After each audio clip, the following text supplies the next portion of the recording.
Pagpalang tanghali mga master. At dadive kami ni Preacher Kado. Dito kami sa Kalambuyan Point.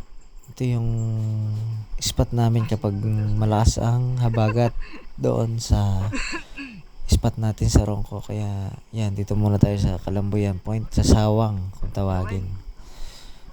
Hindi namin kasama yung ibang kabady namin dahil puro busy. Kaya kami dalawa lang muna ngayong araw. Yan. Okay, abangan nyo yung mga mahuli namin dito mga master. Let's go. Okay, ito yung first drop natin mga master. Pinaka warm up sa may gilid ng wall ng sawang. At yan, dito lang sa medyo mababaw dahil unang sisid pa lamang natin.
At ito yung pangalawang drop natin mga master dito pa rin sa may gilid ng sawang. At yan, maraming salamat nga pala kay Master Beno sa green rubber na yan. Yan. Malapit na ulit akong umorder ng life spear.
Yan, tinawag na natin si Preacher para i-second shot ulit natin yung isda para ma-secure dahil kinakabahan ako mahuna yung line ko kaya yan, pinulupot niya dun sa may bato yung line at yan si Preacher, nahintay kong lumapit.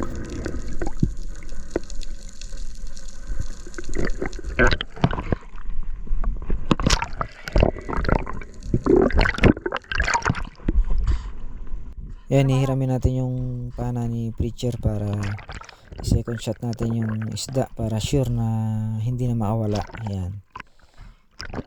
Buti na lang nandiyan yung ating kabady na si Preacher at hindi siya ganung kalayo sa atin. Nakalapit lamang kami kaya napakalaking bagay ng meron tayong kasamang kabady, mga master.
Yan, dahil meron tayong pwedeng ibenta, pipitas na muna tayo ng pang ulam. Bihirang bihira lamang akong tumira ng ganitong size, mga master, kaya titira muna tayo ngayon dahil yan, meron naman tayong pang benta. Kahit maliit, titira muna tayo ng pang ulam natin. Yan.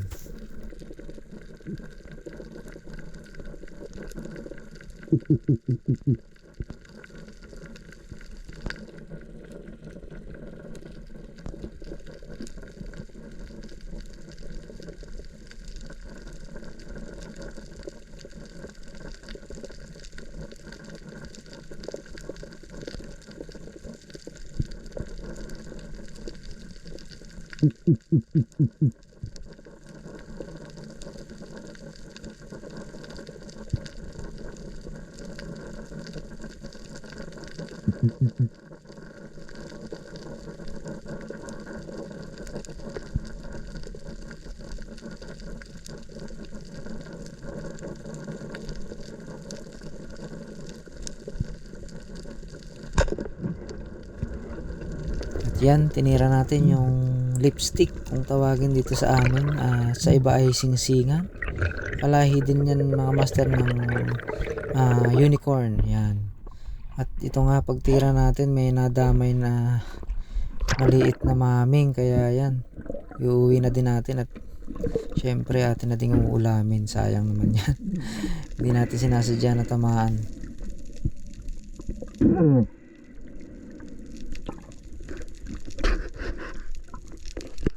Ito, habang nagpapahinga ako sa taas, mga master, yan, may nakita akong dumaan na dalawang batfish. Malaki na rin at Ayan, nasa rest stop pa nakakasa yung ating rubber cat. Yan, buti umabot ng tinira natin, kaya yan, thank you Lord, dahil nadagdagan pa yung ating huli. At medyo mabigat na ito, nasa 11 kg na mahigit yung bit natin pa uwi nito mga master.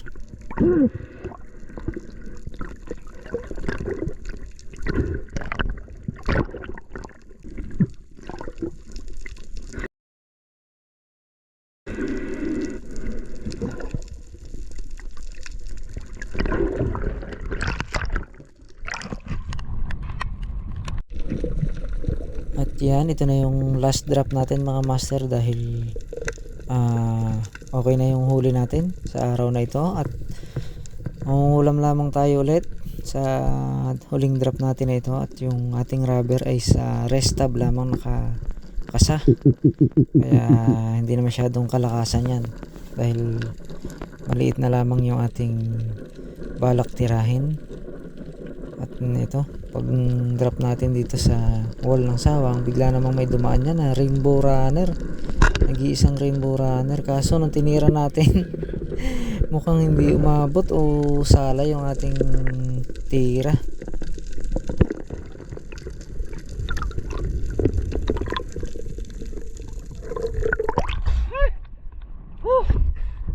Sayang Rainbow runner. Rainbow runner. Yan ang huli natin sa araw na ito mga master. At tuloy ako nagpapasalamat sa ating Panginoon dahil sa biyayang pinagkaloob niya. At yan, sapat na yan sa ating araw ng pamamana na ito. Kaya uuwi na tayo, at maraming salamat sa aking dive buddy na si Preacher Kado. Yan, doon natin nilagay yung ating huli sa kanyang buya para hindi tayo mahirapang lumangoy dahil wala tayong buya. Kaya yan, tuloy ako nagpapasalamat sa aking kabady. Ayan si Preacher Kado.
Patuloy po ako nagpapasalamat sa Panginoon sa mga buhay nyo, sa mga pagsuporta nyo po sa aking mga ginagawa tulad ng mga ganitong video. Yan, maraming salamat po sa patuloy na nanonood, at huwag po sana kayong magsawa sa panonood at pagsuporta sa akin. Yan, maraming salamat.